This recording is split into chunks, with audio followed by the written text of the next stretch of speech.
Glória a Deus. Agradeço a Deus e aos irmãos pelas vossas orações, para que a palavra de Deus tenha livre curso nos meus lábios. Amém. Glória a Deus. E eu possa transmitir a palavra como me convém falar. Todos encontraram? Aqueles que encontraram, diga amém. Amém. Carta de Paulo aos Gálatas, capítulo 4, versículo 24 a seguir. Ou melhor, vou ler do versículo 21.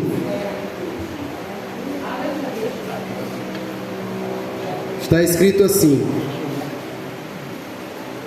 O título diz: Sara e Agar são uma alegoria dos dois concertos. Dizei-me vós, os que quereis estar debaixo da lei, não ouvis vós a lei? Porque está escrito que Abraão teve 2 filhos, um da escrava e outro da livre. Todavia, o que era da escrava nasceu segundo a carne, mas o que era da livre por promessa. O que se entende por alegoria, porque estes são os 2 concertos, um do Monte Sinai, gerando filhos para a servidão, que é Agar.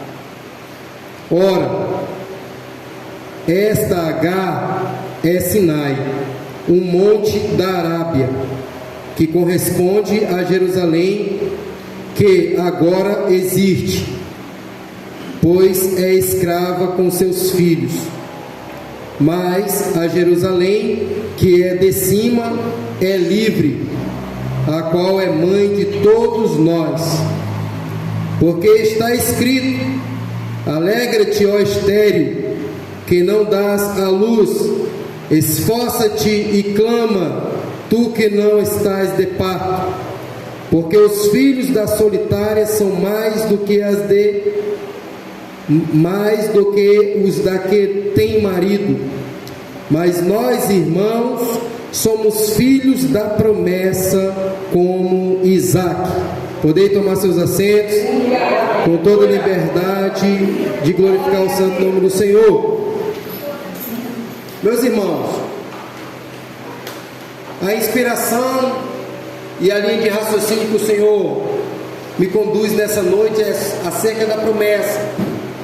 É acerca de nós atravessarmos os portões celestiais,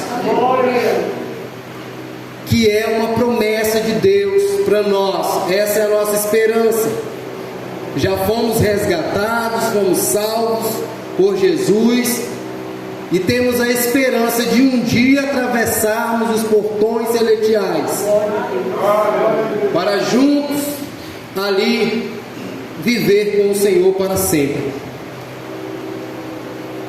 E eu quero aqui estar usando esta carta de Paulo aos Gálatas, que nos vai falar sobre promessa, e nos começa a dar-nos um entendimento sobre essa promessa que foi feita para Abraão, e usou aqui essa alegoria, usando aqui a referência de Agar e a referência de Sara, como vós conheceis, que era a esposa de Abraão, e que vós sabeis também que era estéril, não podia dar filhos. Se gerou então aqui 2 nações. Abraão teve um relacionamento com a sua escrava chamada Agar, a qual gerou um filho chamado Ismael.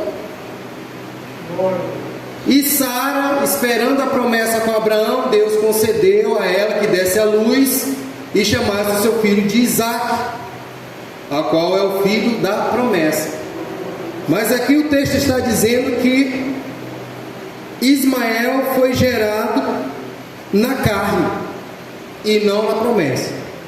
Vamos continuar aqui o texto, versículo 29.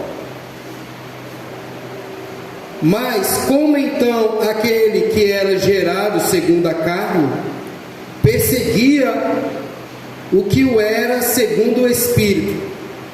assim é também agora. Mas que diz a Escritura? Lança fora a escrava e seu filho, porque de modo algum o filho da escrava herdará com o filho da livre. De maneira que, irmãos, somos filhos não da escrava, mas da livre. Paulo está falando isso aos Gálatas, porque em um determinado momento aqui no início da sua carta ele começa exortando os Gálatas, porque estavam inconstantes, eram irmãos que estavam se deixando levar pela doutrina dos judeus, que pregam a lei, que vivem a lei, e Paulo pregava a graça de Jesus. E havia então aí um conflito, e é necessário que então Paulo abra o seu entendimento através das Escrituras Sagradas e explique a questão de ser semente da promessa ou ser semente da escrava, ou seja, continuar escravo ou ser livre. Então Paulo começa a falar sobre isso, e eu quero falar mais algo aqui na frente para que a gente possa. Eu quero ler agora o livro de Hebreus, capítulo 11, para a gente continuar a falar sobre isso. Só um minuto. Pronto. Aqui nós vamos chegar na linha de raciocínio que Deus quer que vocês ouçam nessa noite, porque eu falei que a nossa esperança é de atravessar os portões celestiais, certo? Só que para nós atravessarmos os portões celestiais, tem que haver uma perseverança no caminho ao qual Deus nos colocou. E Paulo, alguns dizem que foi Paulo que escreveu esse livro, não tenho certeza, mas eu vou dizer como todos usam dizer: o escritor aos Hebreus escreveu essa carta. Capítulo 10, versículo 19: tendo, pois, irmãos, ousadia para entrar no santuário pelo sangue de Jesus, pelo novo e vivo caminho que ele nos consagrou pelo véu, isto é, pela sua carne, e tendo um grande sacerdote sobre a casa de Deus, cheguemo-nos com verdadeiro coração e inteira certeza de fé, tendo o coração purificado de má consciência e o corpo lavado com água limpa. Retenhamos firmes a confissão da nossa esperança, porque fiel é o que prometeu. E consideremos-nos uns aos outros para nos estimularmos ao amor e às boas obras, não deixando a nossa congregação, como é costume de alguns, antes admoestando-nos uns aos outros, e tanto mais quanto vês que se vai aproximando aquele dia. Porque se pecarmos voluntariamente, depois de termos recebido o conhecimento da verdade, já não resta mais sacrifício pelos pecados, mas uma certa expectação horrível de juízo e ardor de fogo que há de devorar os adversários. Então vejamos aqui o escritor nos motivando a perseverar na fé, estarmos firmes na esperança a qual nós fomos chamados, a qual nós acreditamos. E ele diz aqui para nós reter firme com a confissão, porque fiel é o que nos prometeu. Eu quero falar de promessa nessa noite, porque Deus nos fez uma promessa. Primeiro, de nos salvar da condenação, do pecado, nos resgatou através do seu Filho, Jesus, a qual hoje nós fazemos parte desta promessa e somos filhos da livre e não da escrava, por adoção através do sacrifício de Cristo. Então Deus prometeu e cumpriu, já é cumprido esta promessa para aqueles que nele creem, que confessaram o seu nome, que se batizaram nas águas e que continuam perseverando. A promessa tem se cumprido, mas há uma outra promessa que ainda não se cumpriu, e essa promessa é que nós temos que lutar por ela, para que ela se cumpra na nossa vida. E aqui vai uma responsabilidade, não mais de Deus, e sim nossa, individual. E aí eu quero falar sobre fé, que é o que faz a gente acreditar em Deus. E vamos lá então aqui no capítulo 11 de Hebreus, capítulo 11. Ora, a fé é o firme fundamento das coisas que se esperam e a prova das coisas que não se veem, porque por ela os antigos alcançaram testemunho.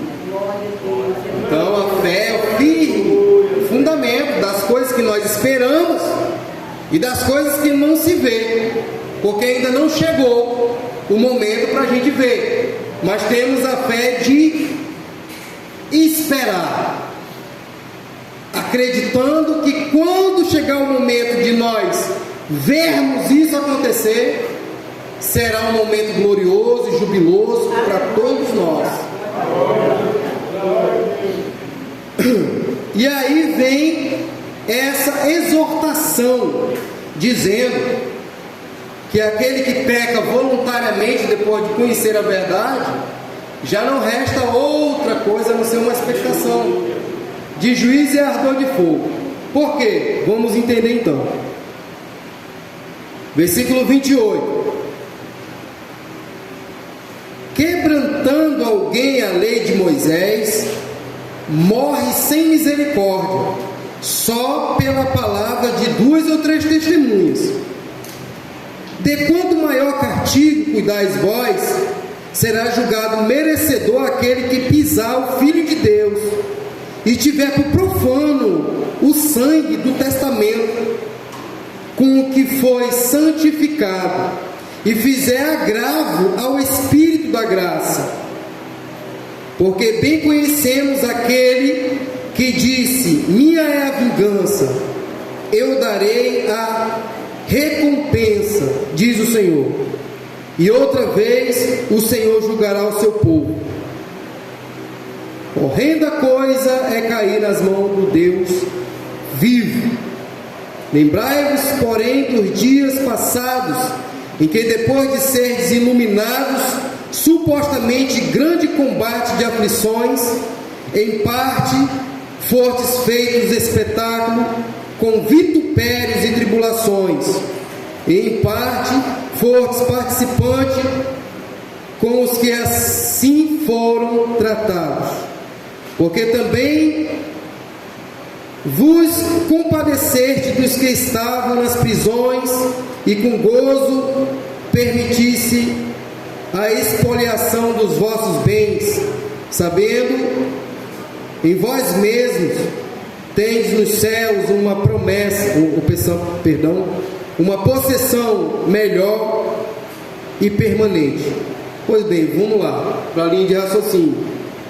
Aqui nós vamos lembrar também das pessoas que morreram, os mártires, as pessoas que deram a sua vida por amor de Jesus, por esperança de uma nova vida com Deus no céu, não aqui na terra, porque essas pessoas que morreram, os mártires, já eram na graça, já foi no momento da graça que essas pessoas tiveram que dar as suas vidas, Então, a esperança deles já era de atravessar os portões celestiais. A esperança deles naquele momento já era de morrer e abrir os olhos e se encontrar com Jesus e morar com Ele para sempre. A esperança deles era essa. Eles já tinham a convicção e a certeza de sua salvação, a qual nós também temos que ter. Nós já temos a convicção e a certeza da nossa salvação. Agora há uma batalha, há uma labuta agora para perseverar na fé. E um dia nós atravessarmos os portões celestiais. Porque aqui se faz e aqui se fez. Que morrendo aqui sem Jesus, quem vai vir buscar é o demônio. Morrendo aqui com Jesus, quem vai vir buscar é o anjo do Senhor. Levando o demônio, vocês sabem para onde vai aquela vida. Morrendo com Jesus, vai para o paraíso, um lugar onde vai ainda aguardar a ressurreição dos mortos para poder atravessar os portões celestiais. Então, atravessar os portões celestiais é uma grande jornada. É bem verdade que quando nós passamos desse plano, nós já estamos tranquilos, mas teremos ainda que aguardar o momento certo de Deus. E o livro ao escritor aos Hebreus também vai falar das pessoas que deram testemunho, e eu quero falar deles também nessa noite. Aleluia. Continuando no capítulo 11, versículo 3, livro de Hebreus. Pela fé entendemos que os mundos pela palavra de Deus foram criados, de maneira que aquilo que se vê não foi feito do que é aparente. Pela fé Abel ofereceu a Deus maior sacrifício do que Caim, pelo qual alcançou testemunho de que era justo, dando Deus testemunho dos seus dons, e por ela, depois de morto, ainda fala.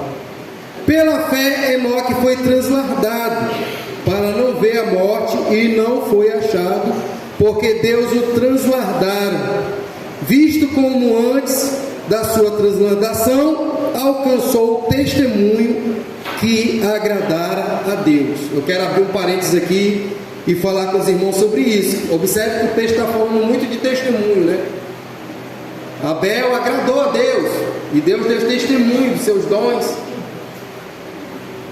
E Enoque foi transladado, e no final também fala que ele deu testemunho. E hoje nós se tornamos que testemunho? Nós somos testemunho de quem? De Jesus. Não é de Jeová, não, é de Jesus. Somos testemunho de Jesus. Somos pequenos Cristo. Então Deus espera o bom testemunho nosso. Deus nos resgatou do lamaçal de pecado, nos deu roupa nova, nos deu um banho com água limpa, nos colocou no seu caminho. Agora Ele espera que nós demos bom testemunho na caminhada. Esses dois aqui, o nome deles ficaram registrado na Bíblia Sagrada, e o nosso nome está sendo registrado lá nos livros, que vai ser aberto.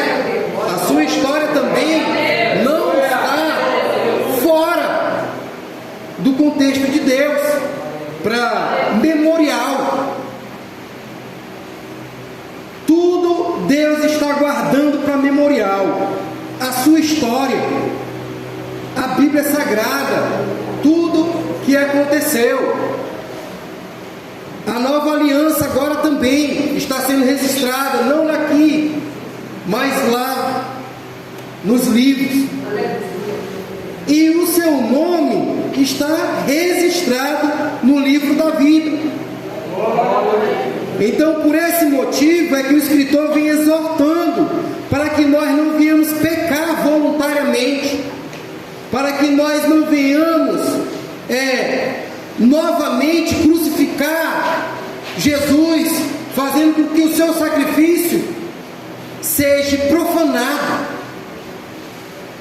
e também agravar tirar o espírito da graça, ou seja, entristecer, machucar. E tudo isso é responsabilidade nossa, porque todas as vezes que nós pecarmos, e quando pecarmos vai ser voluntário, porque nós já conhecemos a verdade, e isso nós temos que ter em mente, porque a partir do momento que você é esclarecido através da verdade, você já tem o conhecimento, e se vier a tentação do diabo, você vai decidir, é você que vai decidir se vai pecar ou não. E muitos têm decidido voluntariamente, e muitas das vezes o diabo nem se esforça muito. A pessoa, na sua fraqueza carnal, ele mesmo decide em voltar a fazer as velhas práticas. Por algum momento o inimigo tenta e faz ele lembrar do passado, e aí ele sente desejo, e aí ele não resiste. E aí onde Deus quer que nós resistamos, para nós não se enquadrar nessa palavra, porque é triste isso. Se nós se enquadrarmos nessa palavra aqui, nós vamos se enquadrar na questão de não restar outra coisa a não ser um juiz e ardor de fogo. Porque se Jesus já veio e sacrificou a sua vida por mim, e eu continuo sacrificando Ele, fazendo com que o sacrifício deles tenha sido em vão, então é um agravo perigoso para a minha vida, porque Jesus é justo e Ele vai trabalhar segundo a sua palavra, segundo a justiça de Deus. Então, por isso que a palavra de Deus diz que as misericórdias de Deus são as causas de nós não sermos destruídos. O amor de Deus é tão grande que Ele é capaz de nos perdoar, mas Ele também não quer que nós continuemos pecando, porque se nós pecarmos voluntariamente, Jesus não vai poder fazer nada por nós, e é aí que mora o perigo. E aí nós vamos estar machucando aquele que está conosco, gemendo por nós, pela nossa vida. E aí o Espírito Santo está aqui trabalhando na sua vida, trazendo os dons de Deus, querendo te adornar, mas por muitas vezes as pessoas tiram o adorno que Ele coloca. Os anjos estão ali ajudando, e os demônios também estão ali lutando para que aquela pessoa não dê ouvido à voz de Deus, porque eu tenho certeza que antes de a pessoa deslizar e pecar, o Espírito Santo já tem avisado, o Espírito Santo já advertiu, mas muitas das vezes a pessoa tampa o ouvido para não ouvir a voz de Deus. Eu lembro uma certa feita, eu fiz um teatro lá em Costa Marque com os jovens, uma apresentação, e aí eu quis apresentar um final não vitorioso. Eu fui muito criticado por isso, depois fui puxado a orelha, porque queriam um final vitorioso, mas eu queria mostrar a realidade do que acontece realmente. Nem todo soldado é vencedor, tem muitos que já morreram, outros estão feridos, machucados, e outros estão continuando na batalha. E aí eu mostrei e criei um teatro sobre uma pessoa que tinha dependência de alcoolismo. E aí fez todo o teatro de Deus libertar ele, tudo. Ele se transformou em cristão, ia para a igreja, e de repente no caminho da igreja, os seus amigos nos bares que ficava próximo começou a convidar, e nisso tinha um personagem que era o Espírito Santo, e ficava do lado dele, tentando parar ele, tentando advertir ele para não ir lá, e ele não ouvia a voz do Espírito Santo. Ele sentou na mesa do bar, bebeu, e aí caiu, pecou, e aí o Espírito Santo muito se entristeceu, saiu chorando, e vieram os demônios e levaram ele. E o final foi assim, triste, os demônios levando. Por isso que eu fui criticado, mas eu queria mostrar a realidade que acontece, porque muitos são assim, desse jeito, pecaram voluntariamente, não há outra expectação a não ser um juízo e ardor de fogo. E aí Deus permitiu que levasse.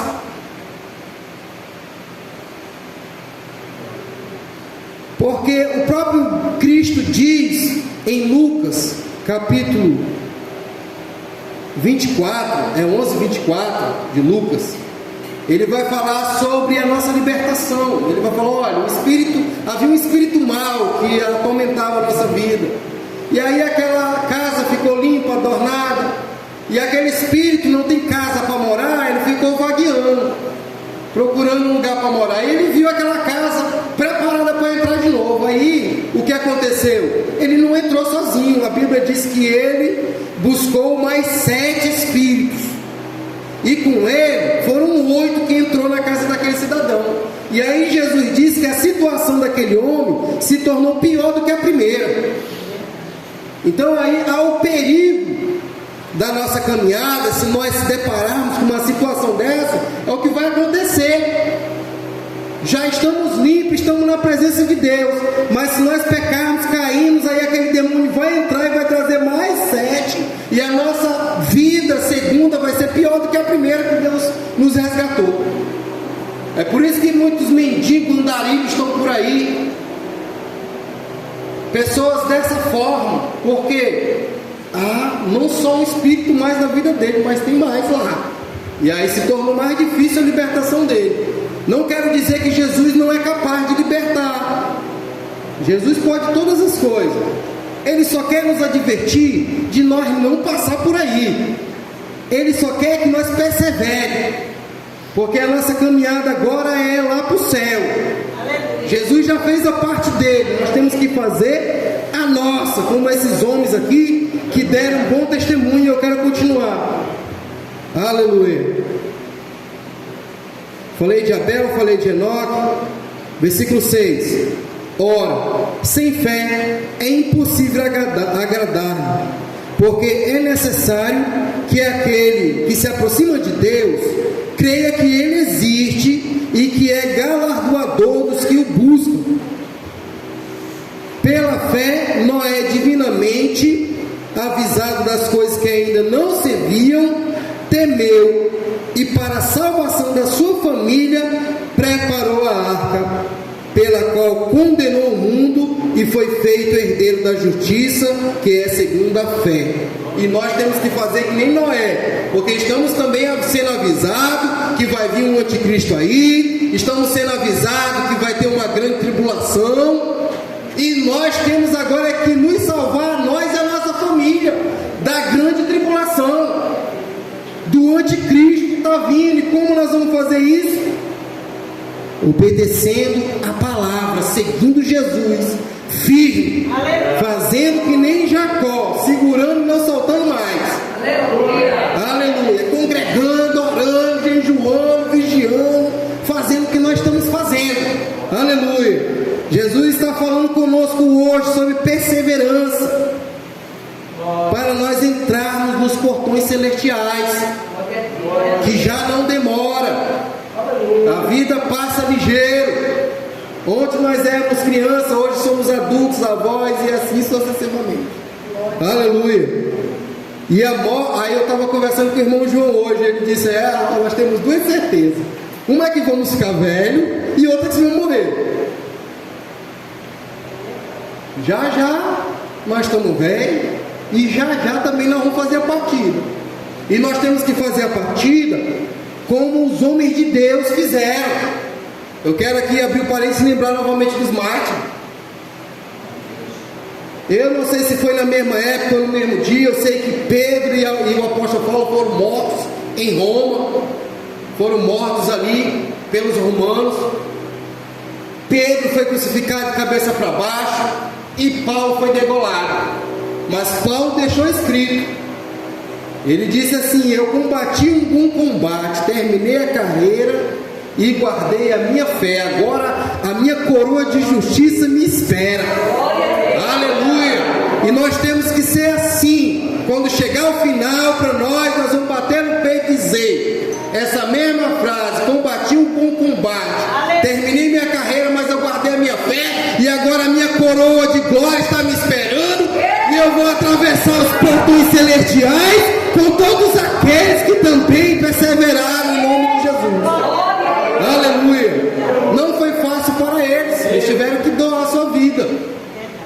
Eu tenho certeza que não foi fácil. Você está ali para ser entregue para os leões, e o que consolava eles era essa esperança de naquele momento morrer, mas daqui a pouco já está lá com Jesus. Eu acho que eles pensavam assim, só um pouquinho, é só um pouco de tempo, é só um pouquinho de tempo e já passa. Já passa. Não é fácil ser morto por um leão, né? Sendo mastigado por um animal, não é fácil. Mas eles estavam preparados, e a preparação deles nos motiva, é ato de nos motivar, porque hoje nós não temos que enfrentar os leões, nós só temos que enfrentar o pecado. Só isso que nós temos que enfrentar hoje para agradar a Deus. É só isso que Deus quer, que nós rejeitamos o pecado, tememos a Deus. Quem teme a Deus se afasta do mal. Só isso. Eu tenho certeza que se aqueles que estivessem no paraíso lá, ele pudessem enxergar o nosso plano, não sei se pode ou não, a Bíblia não fala, eles iriam estar, olha, poxa, mas aquela pessoa ali está desistiu tão fácil, eu tive que dar a minha vida, eu olhei de cara a cara com o leão, e assim mesmo eu fui valente de entregar a minha vida, porque eu queria morar com Deus. Mas esse daí, meu Deus deu a graça, ele agora está no amor de Deus, não tem nada perseguindo ele só tem que lutar contra o pecado, e assim mesmo ele desiste e desonra a Deus. Mas eu tenho certeza que, eu acho que Deus não permite, né, eles enxergar para não ter... Bom, o plano para lá é com Deus, né, não é nosso, né? Não posso nem falar do plano de lá, que a gente tem que falar do plano daqui, né? O que acontece lá e é coisa que Deus vai nos mostrar pessoalmente. Mas focamos aqui na nossa esperança da fé. Aleluia.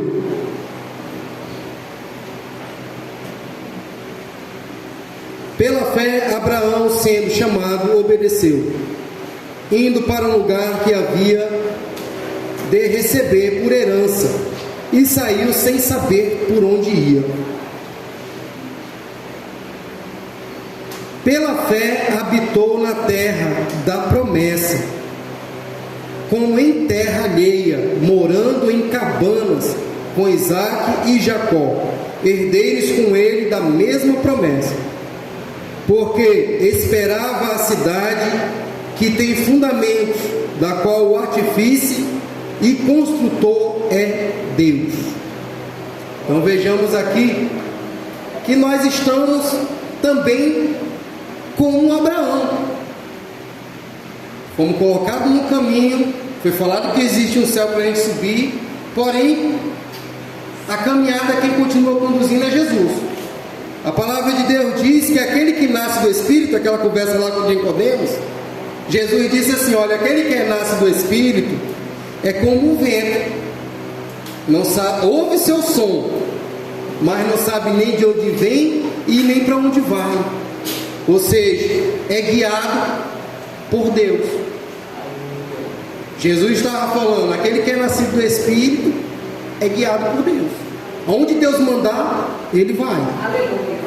Então nós também somos dessa mesma forma, estamos em peregrinação aqui, sendo conduzidos por Deus. E aonde Deus quiser que nós paramos, nós paramos. Aonde Deus quiser que nós vamos, nós vamos. E assim a igreja está sendo conduzida. Aleluia. Louvado seja o santo nome do Senhor. Pela fé habitou na terra da promessa. Eu já li isso aqui, versículo 10.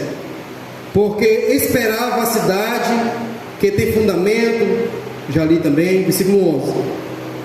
Pela fé também a mesma Sara recebeu a virtude de conceber e deu à luz, já fora da idade. Porquanto teve por fiel aquele que lhe tinha prometido. Pelo que também deu e esse já amortecido, descenderam tantos em multidão como as estrelas do céu, e como a areia inumerável que está na praia do mar. Todos estes morreram na fé, sem terem recebido as promessas, mas vendo-as de longe e crendo nelas, e abraçando-as, confessaram que eram estrangeiros e peregrinos na terra. Morreram sem ver, mas creram e viram de longe. E nós também temos essa mesma fé, e a terra é lá no céu, numa nova terra e um novo céu. Aleluia. Porque os que isso dizem claramente mostram que buscam uma pátria. E se na verdade se lembrassem daquela de onde haviam saído, teriam oportunidade de tornar. Mas agora desejam uma melhor, isto é, a celestial. Pelo que também Deus não se envergonha deles, de se chamar seu Deus, porque já lhes preparou uma cidade. Veja que maravilha! A cidade, a pátria que nós esperamos e acreditamos, é a que Deus preparou para nós. Aleluia. E aqui eu já quero pedir que os irmãos se coloquem de pé. Eu não quero adentrar mais porque vai demorar e eu não vou conseguir alcançar o horário. Mas eu preparei aqui um hino que eu quero tocar enquanto eu oro pelos irmãos.